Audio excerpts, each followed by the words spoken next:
차라리 이혼하는 게 나을 것 같아요. 이 말을 제 아내가 저한테 했을 때 정말 세상이 무너지는 것 같았어요. 35년간 회사만 다니다가 정년퇴직한 지 6개월. 저는 집에서 아무것도 할 줄 모르는 무능한 남편이 되어 있었습니다. 아내는 매일 저를 보며 한숨을 쉬었고 저는 그런 아내를 보며 더욱 작아져만 갔습니다. 당신 정말 이렇게 살 거예요? 40년을 함께 산 부부가 정년퇴직 후에 이혼을 생각한다고요?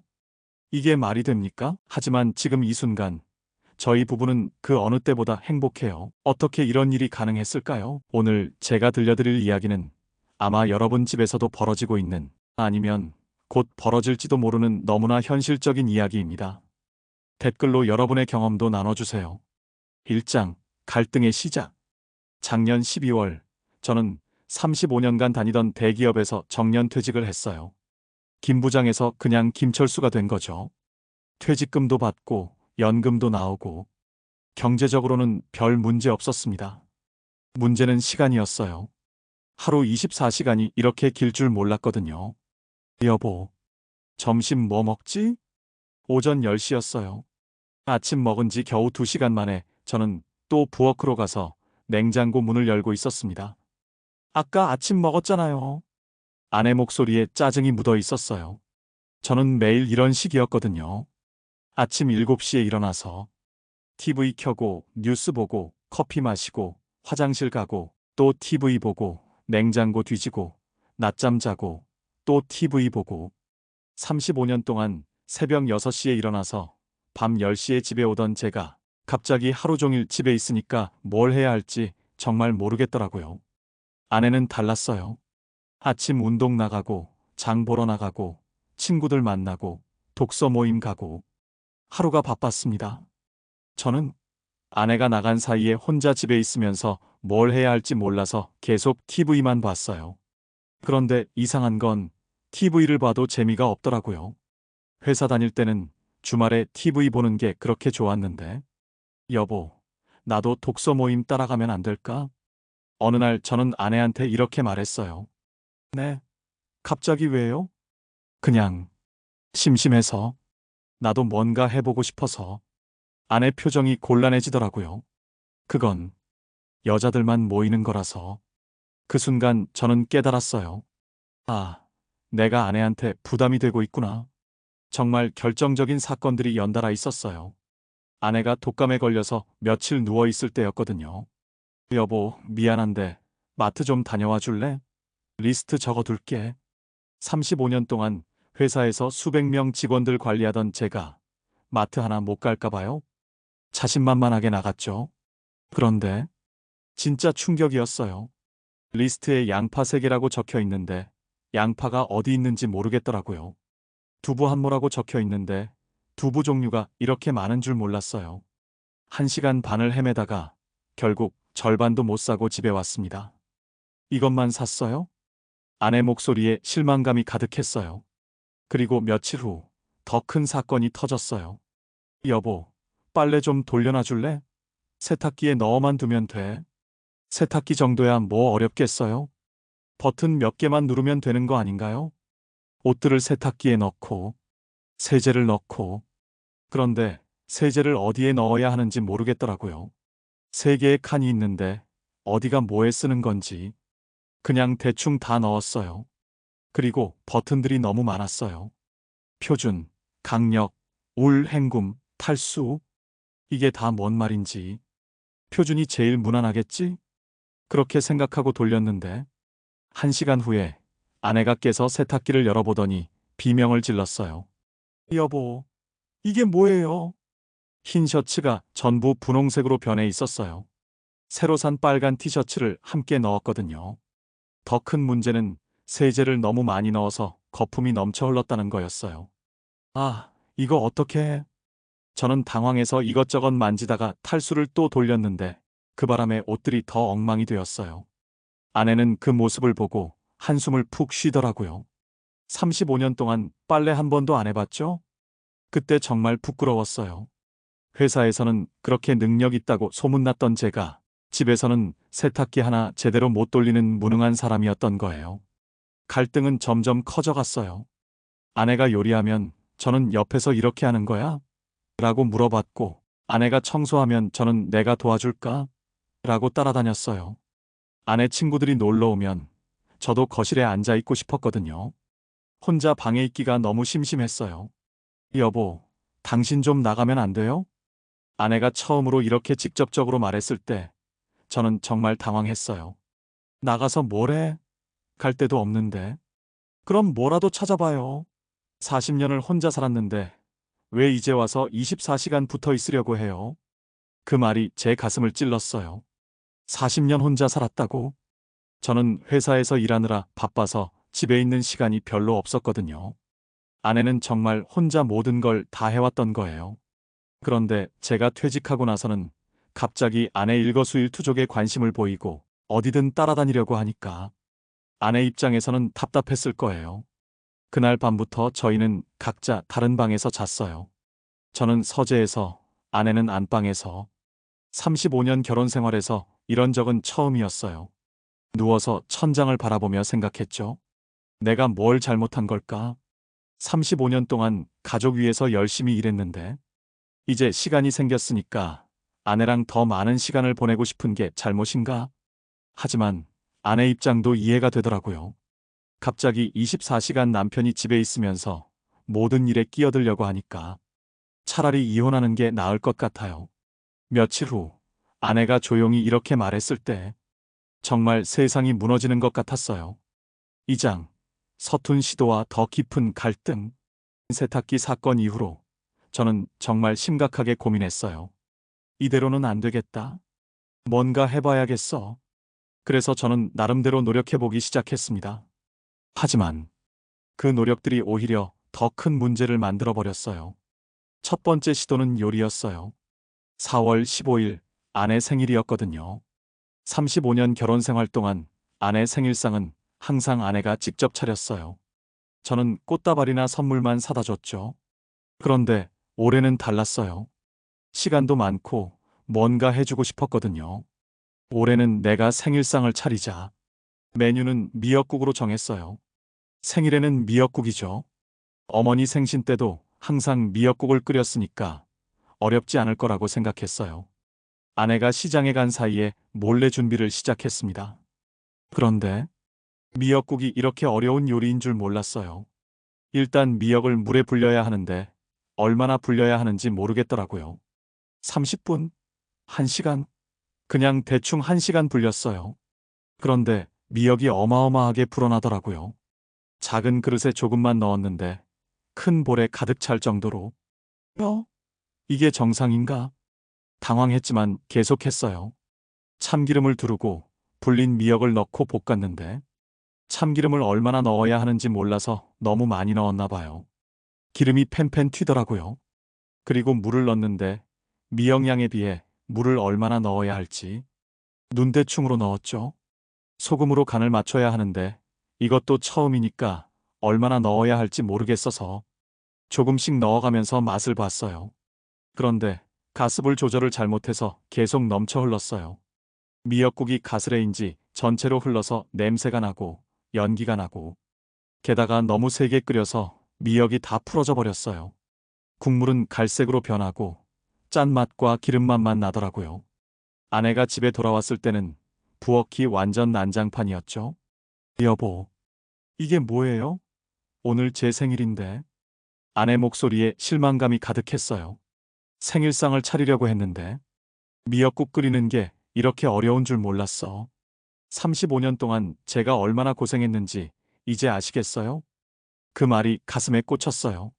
결국 그날 아내는 자기 생일날에 2시간 동안 부엌 청소를 해야 했어요. 생일상은 그냥 외식으로 때웠고요. 저는 옆에서 미안해하면서도 뭘 도와줘야 할지 몰라서 그냥 서 있었어요. 미안해요. 좋은 뜻이었는데. 좋은 뜻만으로 되는 게 아니에요. 이제 정말 모르겠네요. 두 번째 시도는 사회생활이었어요.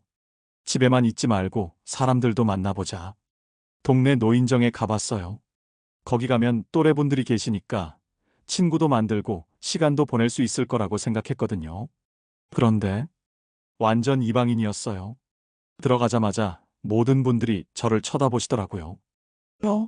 새로운 분이네. 어디 사세요?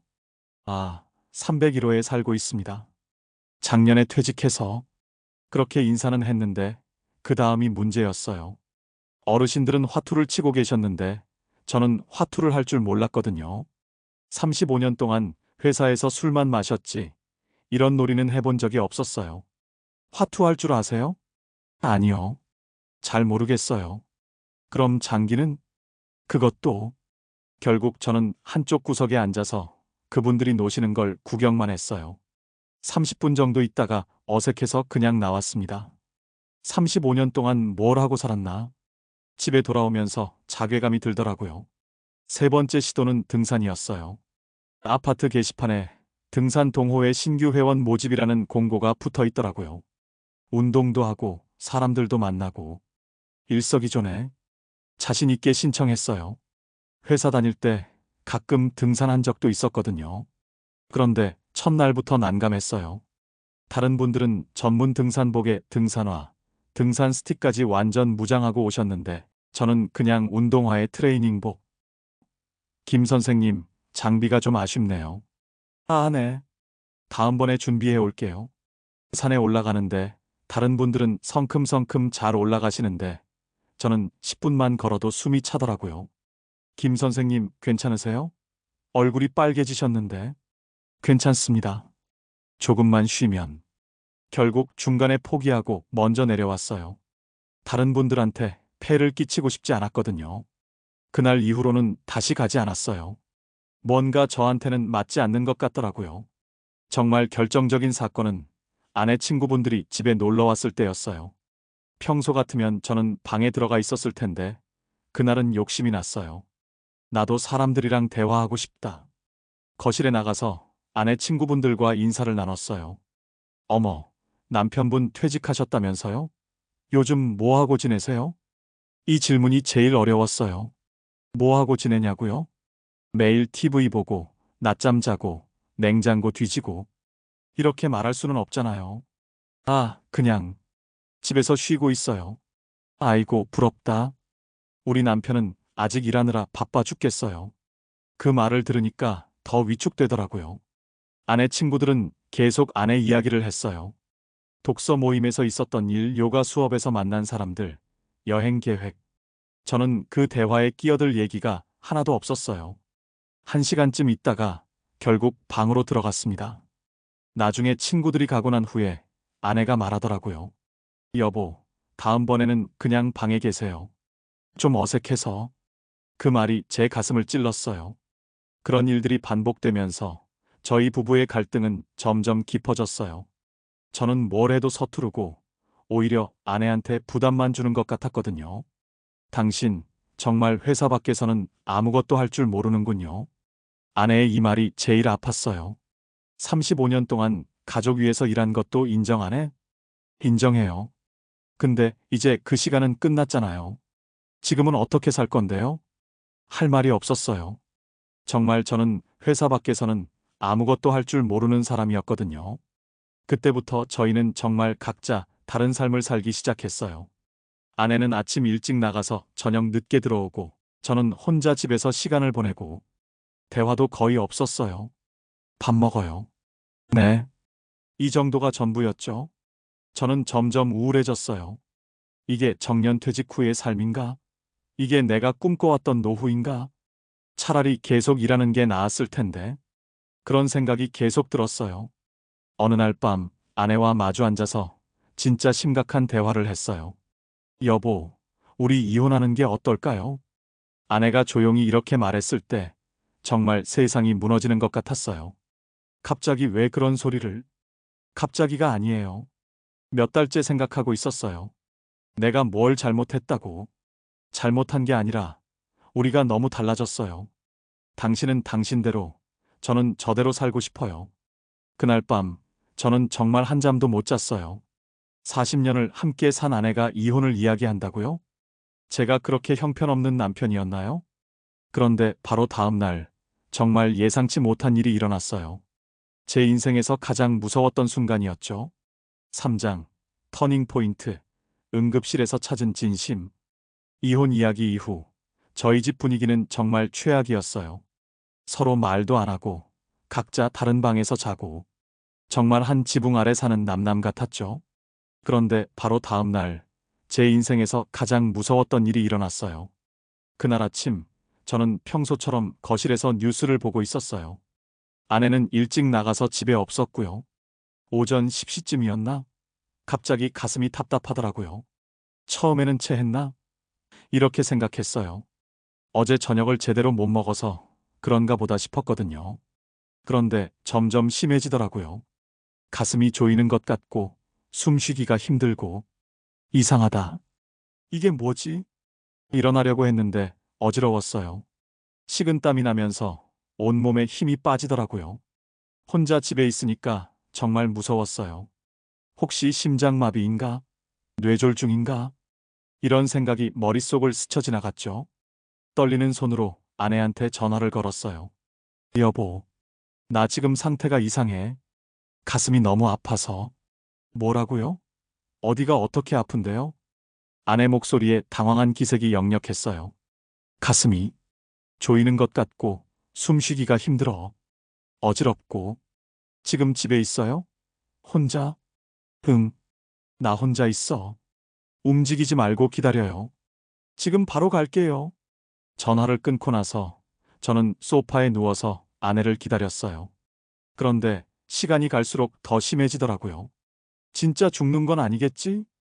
그때 처음으로 죽음에 대한 공포를 느꼈어요. 35년 동안 건강하게 살아서 이런 생각을 해본 적이 없었는데 20분 후에 아내가 택시를 타고 집에 왔어요. 여보, 괜찮아요? 아내 얼굴을 보니까 정말 걱정하고 있더라고요. 어제까지 이혼 이야기를 했던 사람 같지 않았어요. 병원 가야 할 것 같아. 당연히 가야죠. 지금 바로. 아내는 제 팔을 부축해서 택시에 태웠어요. 그 순간 오랜만에 아내의 따뜻함을 느꼈죠. 택시 안에서 아내가 제 손을 꼭 잡고 있었어요. 괜찮아요. 큰 문제 없을 거예요. 그런데 아내 손이 떨리고 있더라고요. 아내도 정말 무서웠나 봐요. 응급실에 도착해서 여러 검사를 받았어요. 심전도, 혈액 검사, CT 촬영. 기다리는 동안 아내는 계속 제 옆에 앉아 있었어요. 말은 거의 안 했지만 제 손을 놓지 않았죠. 많이 아파요? 조금 나아진 것 같아. 다행이에요. 그때 아내 목소리가 떨리고 있다는 걸 느꼈어요. 2시간 후에 의사 선생님이 결과를 알려주셨어요. 다행히 심장에는 이상이 없습니다. 스트레스성 가슴 통증으로 보이네요. 스트레스요? 네. 요즘 스트레스를 많이 받으셨나 봐요. 정신적 충격이나 극심한 스트레스가 이런 증상을 일으킬 수 있거든요. 그 말을 듣는 순간 아내와 제가 서로를 쳐다봤어요. 스트레스? 맞아요. 정년퇴직 후의 무기력감, 아내와의 갈등, 어젯밤의 이혼 이야기. 모든 게 쌓여서 터진 거였어요. 충분한 휴식을 취하시고 스트레스 관리를 잘 하셔야 해요. 그리고 가족 간의 대화도 중요하고요. 의사 선생님의 마지막 말이 저희한테는 정말 큰 충격이었어요. 집으로 오는 택시 안에서 저희는 처음으로 진짜 대화를 했어요. 정말 무서웠어요. 아내가 먼저 말했어요. 뭐가? 당신이 죽을 수도 있다는 생각. 그런 생각 해본 적 없었는데. 아내 목소리가 떨리고 있었어요. 나도 무서웠어. 혼자 집에 있을 때 정말 죽는 줄 알았어. 어제 이혼 이야기 했는데 정작 당신이 아프니까. 아내가 말을 멈췄어요. 정작 당신 없는 삶은 상상할 수 없더라고요. 그 말을 들으니까 눈물이 나려고 했어요. 집에 와서 저희는 거실에 마주 앉았어요. 오랜만에 진짜 대화를 하기 위해서요. 여보, 미안해. 제가 먼저 사과했어요. 뭐가요? 퇴직하고 나서 정말 철없게 굴었어. 당신한테만 의존하려고 하고 부담 주고. 저도 미안해요. 너무 차갑게 대했나 봐요. 아니야. 당신 말이 맞았어. 나는 정말 회사 밖에서는 아무것도 할 줄 모르는 사람이었어. 그때 아내가 눈물을 흘리더라고요. 사실 저도 무서웠어요. 뭐가? 당신이 퇴직하고 나서 너무 달라진 것 같아서. 예전에 당신은 어디 갔나 싶었어요. 예전에 나? 자신감 있고 당당했던 당신. 회사에서 인정받던 당신 말이에요. 아내의 솔직한 마음을 처음 들었어요. 사실 나도 혼란스러웠어.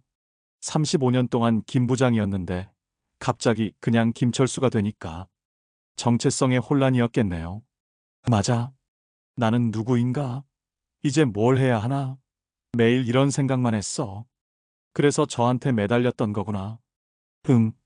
다른 할 일이 없으니까 당신만 보였어. 그런데 그게 당신한테는 부담이었겠지. 아내가 고개를 끄덕였어요. 40년 동안 혼자 집안일하고 혼자 결정하고 살았는데 갑자기 모든 일에 끼어들려고 하니까 답답했겠다. 네. 그런데 오늘 당신이 아팠을 때 정말 깨달았어요. 뭘? 이 사람 없으면 안 되는구나. 아직도 사랑하고 있구나. 그 말을 듣는 순간 저도 눈물이 났어요. 우리 다시 시작해보자. 제가 아내한테 말했어요. 어떻게요? 나는 나대로 뭔가 찾아보고 당신은 당신대로 하고 싶은 일하고 그리고 가끔씩 함께하는 시간도 만들고 각자의 시간과 함께하는 시간의 균형. 맞아. 24시간 붙어 있으려고 하지 않을게. 대신 진짜 함께할 때는 의미 있게 보내자. 아내가 미소를 지었어요. 몇 달 만에 처음 보는 진짜 미소였어요. 좋아요. 그리고 당신도 뭔가 새로운 일을 찾아보세요. 35년 경험이 정말 아까워요. 그럴게. 천천히 찾아볼게. 그날 밤, 저희는 오랜만에 같은 방에서 잤어요. 물론 아직 어색했지만, 그래도 함께였어요. 여보, 오늘 정말 무서웠어. 나도. 그런데 덕분에 깨달은 것도 많아. 뭘? 당신이 얼마나 소중한지, 그리고 내가 얼마나 이기적이었는지. 저도요. 당신 마음을 이해하려고 노력하지 않았어요. 응급실에서의 하루가 저희 부부를 완전히 바꿔놓았어요. 사장, 새로운 발견과 진짜 재출발. 응급실 사건 이후 저희 부부 관계는 조금씩 나아지기 시작했어요. 완전히 좋아진 건 아니었지만 적어도 서로를 이해하려고 노력했죠. 하지만 여전히 제 문제는 남아 있었어요. 그래서 나는 앞으로 뭘 하며 살 것인가? 그런데 한 달 후, 정말 예상치 못한 곳에서 답을 찾게 됐어요. 5월 어느 화요일이었어요. 구청에 주민등록 관련 업무를 보러 갔다가 게시판에 붙어 있는 공고를 보게 됐어요. 청년 창업 멘토 모집. 경력 20년 이상의 기업 경험자를 찾습니다. 매주 화요일, 목요일 오후 2시에서 5시. 봉사활동 시간 인정. 처음에는 그냥 지나쳤어요. 나 같은 사람이 뭘 가르쳐? 그런데 계속 마음에 걸리더라고요. 35년 동안 회사에서 신입사원들 교육도 많이 했고, 프로젝트 관리나 업무 프로세스 같은 건 누구보다 잘 알고 있었거든요. 집에 와서 아내한테 이야기했어요. 여보, 구청에서 청년 창업 멘토를 모집하던데. 멘토요? 당신이요? 아내도 처음엔 의외라는 표정이었어요. 35년 경험이 있으니까 뭔가 도움이 될 수도 있지 않을까? 해보세요. 집에서 계속 심심해하는 것보다는 나을 것 같은데요. 큰 기대는 안 했지만 아내가 응원해줘서 용기가 났어요. 다음 날 구청에 다시 가서 신청서를 작성했어요. 간단한 이력서와 함께 동기를 써내라고 하더라고요. 동기라. 뭐라고 써야 할까요? 정년 퇴직 후 사회에 기여하고 싶어서. 이렇게 써놓고 보니까 너무 뻔했어요. 지우고 다시 썼어요.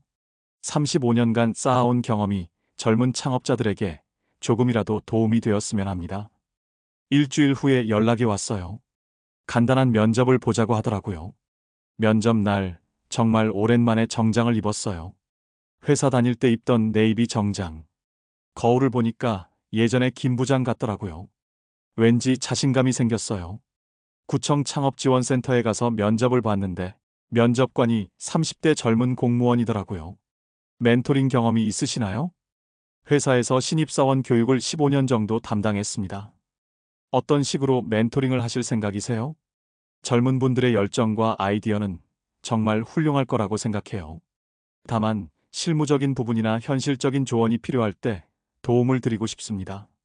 면접관이 고개를 끄덕이더라고요. 좋습니다. 다음 주 화요일부터 시작하시면 됩니다. 합격이었어요. 첫 멘토링 날 정말 긴장됐어요.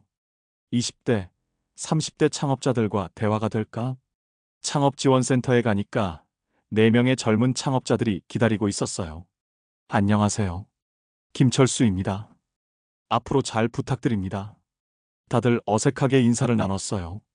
첫 번째로 만난 창업자는 25살 대학생이었어요.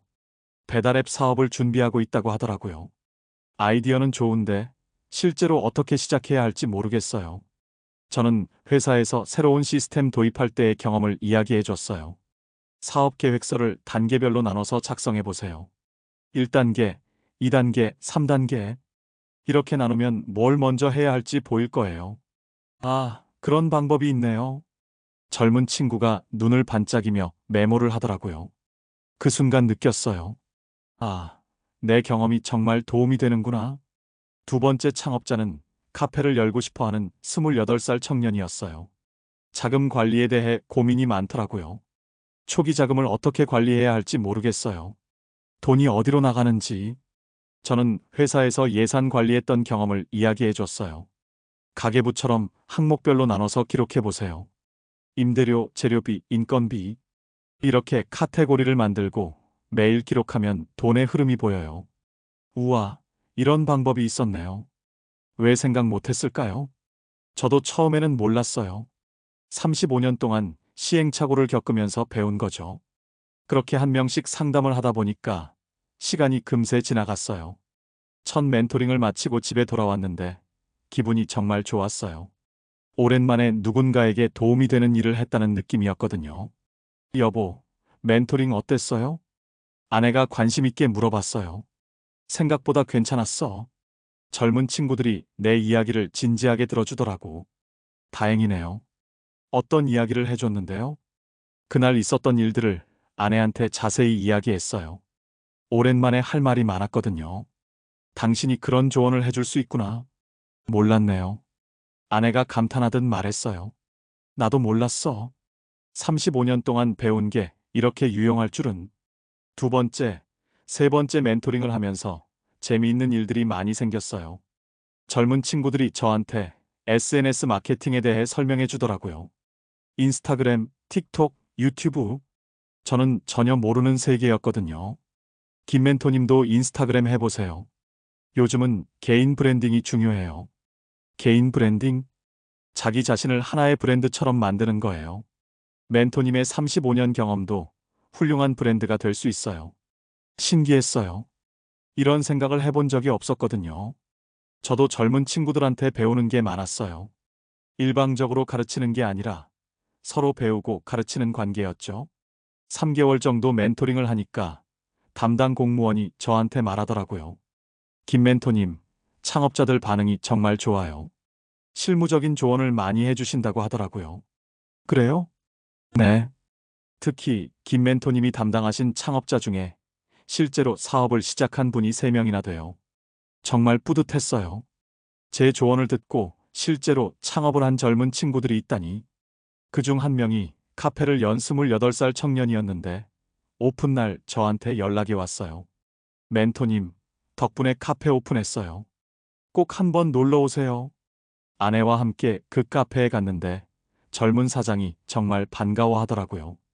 이분이 제 멘토님이에요. 이 카페가 있게 해주신 분이죠. 그 순간 정말 자랑스러웠어요. 멘토링을 시작한 지 4개월째, 아내의 시선이 완전히 달라졌어요. 여보, 요즘 정말 달라 보여요. 뭐가? 자신감도 생기고 할 이야기도 많아지고 예전에 당신 같아요.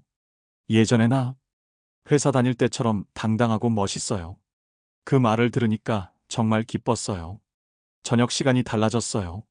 예전에는 할 말이 없어서 TV만 봤는데 이제는 서로 하루 있었던 일을 이야기했어요. 오늘 만난 창업자가 말이에요. 제가 멘토링 이야기를 하면 아내도 재미있게 들어줬어요. 그 친구 사업 잘 될 것 같아. 그러게. 아이디어도 좋고 열정도 있고. 6개월이 지나니까 저희 부부는 완전히 새로운 관계가 됐어요. 저는 일주일에 화요일, 목요일은 멘토링 활동을 하고 아내는 독서 모임, 요가, 친구 만나기 등 자기 일정을 갖고 그리고 주말에는 함께 시간을 보냈어요. 억지로가 아니라 정말 함께하고 싶어서요. 여보, 이번 주말에 그 청년이 연 카페 말고 다른 데도 가볼까요? 당신이 멘토링한 친구들 카페 투어 해봐요. 이렇게 자연스럽게 대화가 이어졌어요. 멘토링 6개월 후 정말 놀라운 일이 일어났어요. 창업지원센터에서 제가 우수 멘토로 선정됐다고 연락이 온 거예요. 김철수 멘토님의 멘토링을 받은 창업자들의 성공률이 80%예요. 정말 대단하세요. 성공률 80%라고요? 제가 조언해준 10명 중에 8명이 실제로 창업을 했다는 뜻이었어요. 시상식 날 아내와 함께 갔는데 아내가 저를 바라보는 눈빛이 정말 자랑스러워 보였어요.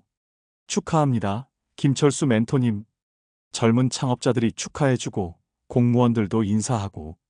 여보, 당신 정말 대단해요. 아내가 속삭이듯 말했어요. 뭐가? 35년 경험이 이렇게 값진 줄 몰랐어요. 정년 퇴직이 끝이 아니라 새로운 시작이었네요. 이제 1년이 지났어요. 저는 여전히 멘토링 활동을 하고 있고, 이제는 다른 센터에서도 강의 요청이 와요.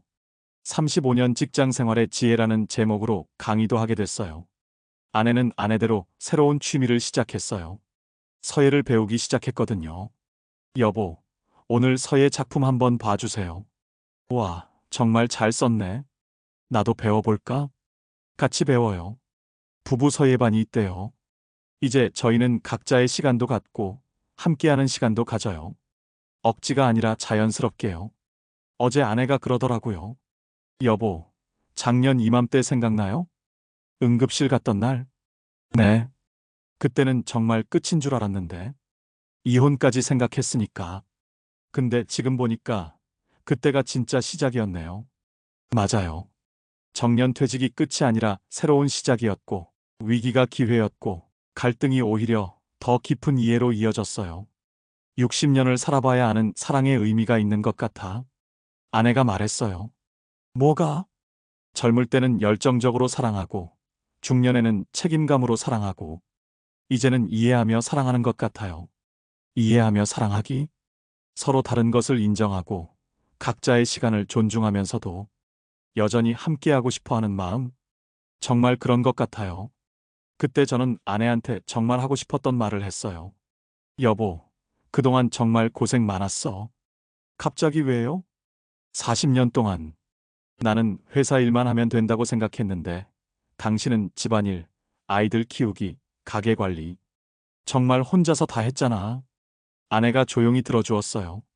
특히 세탁기 돌리고 요리하고 청소하고 이런 게 이렇게 힘든 줄 정말 몰랐어. 매일매일 이런 일을 혼자 했다니. 여보, 미안해. 그리고 고마워. 당신이 뒷바라지 해줘서 내가 35년 동안 마음 편히 일할 수 있었던 거야. 그러자 아내도 눈물을 글썽이며 대답했어요. 저도 말하고 싶었던 게 있어요. 뭐? 당신도 정말 고생 많았어요. 35년 동안 회사 다니는 게 얼마나 힘들었을까? 별로 안 힘들었어. 아니에요. 매일 새벽에 나가서 밤늦게 들어오고 회사에서 스트레스 받아도 집에서는 티 안 내려고 하고. 아내가 제 손을 잡았어요. 술자리도 많았을 텐데 주말에도 일 때문에 나가는 일도 많았고 가족 위해서 정말 열심히 살아줘서 고마워요. 당신이 그렇게 생각하고 있었구나. 당연하죠. 당신이 밖에서 열심히 일해줘서 우리 가족이 이렇게 살 수 있었던 거예요. 그 순간 정말 눈물이 났어요. 40년 동안 서로 당연하다고 생각했던 것들을 이제야 고마운 일이라고 인정해주는 거였거든요. 우리 참 바보 같았다. 왜 이제야 이런 이야기를 하지? 늦었지만 지금이라도 해서 다행이에요. 맞아. 앞으로는 서로 더 고마워하자. 네. 그리고 서로 더 이해하고. 그날 밤 저희는 정말 오랜만에 마음이 편안했어요. 40년 만에 처음으로 진짜 서로를 인정해준 기분이었거든요. 이제 저는 김 부장이 아니라 김철수 멘토예요. 35년 경험이 헛되지 않았구나 하는 걸 매일 느껴요. 그리고 아내와는 40년을 함께 살았지만 이제야 진짜 우리가 된 것 같아요. 이것으로 저희 부부의 이야기를 마칠게요. 혹시 지금 비슷한 고민을 하고 계신 분들이 있으시다면 끝이라고 생각했던 것이 새로운 시작일 수도 있어요. 정년 퇴직도 부부 갈등도 나이듦도 모든 것이 새로운 가능성의 시작일 수 있다는 걸 저희가 증명했어요. 35년 직장 경험도 분명히 누군가에게는 값진 자산이 될 수 있고 40년 부부도 아직 배울 것이 많고 성장할 수 있어요. 댓글로 여러분의 새로운 시작 이야기도 나눠주세요. 우리 모두 다시 우리를 만들어가요. 들어주셔서 감사합니다. 시청해주셔서 감사합니다. 구독과 좋아요는 영상 제작에 많은 힘이 됩니다.